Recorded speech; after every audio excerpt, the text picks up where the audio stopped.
Jonesy and Amanda. Jam Nation. I had one of those moments last night where you see the shifting of the generations. It used to be that Harley would do his parents' technology. Whenever we went to visit them, he'd spend, and same with my dad, Harley would spend maybe an hour fixing their television sets and making sure the remotes were working and getting all the junk off the computer. And why isn't this working? While you're here, can you look at this? And when Liam came over last night, he spent about an hour doing that for us, trying to sync up the remote to the television. Harley had two remotes and he'd sunk up the wrong one, and Liam was getting so frustrated with the system and the blah, blah, and how thick we were. He graciously did it. But then I said, while you're here, can you just check, why is my computer doing this?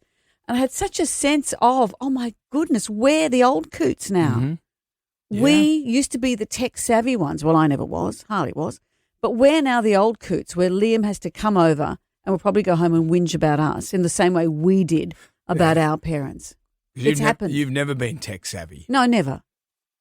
I remember in the early days, years ago, probably 2004, when I was wooing you to come over here and you were typing out some emails or something.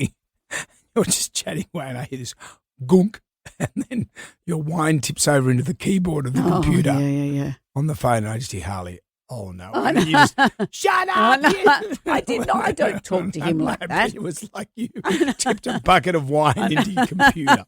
So really, No, I've never been the tech-savvy one. No. Remember when I bought my first car over a fax machine? yeah. I didn't even really know what it kind of looked The car like. didn't come via fax machine. No, I got a paper cut every time I drove it. Mm-hmm. But when the battery ran out, I realise now, for the opener for the car, I just thought it wasn't working. I chucked it out. Not the Yeah. car. Yes, I chucked out the car and got a new one. This one's broken. Bring me Yeah. another one. No, I've never been the tech-savvy one, but Harley has. Yes. And now it's just, Liam comes over and does all of this, and he's now the one who gets the right to whinge about us. It's strange. Jack just rang me the other day, your youngest son, Mm-hmm. just out of the blue, just to talk about stuff. And we're just gas bagging away. And I thought, how did it get to this? He's a kid that, used to come over for a sleepover at my place with Dom. And I remember one time we're in Coles.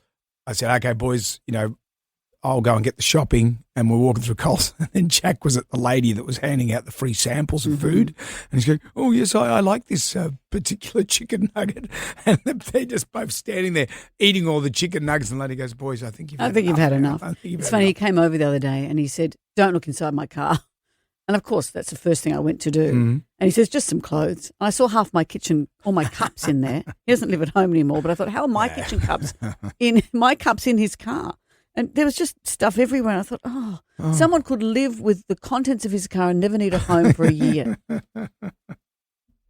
That's all about getting It's old. all about getting old and watching them grow up and find their feet or not. And take Sakua, you've always been technically inept. Look, I don't suddenly think, I've lost the gift. No, I never had the gift. You never had that I gift. never had that gift.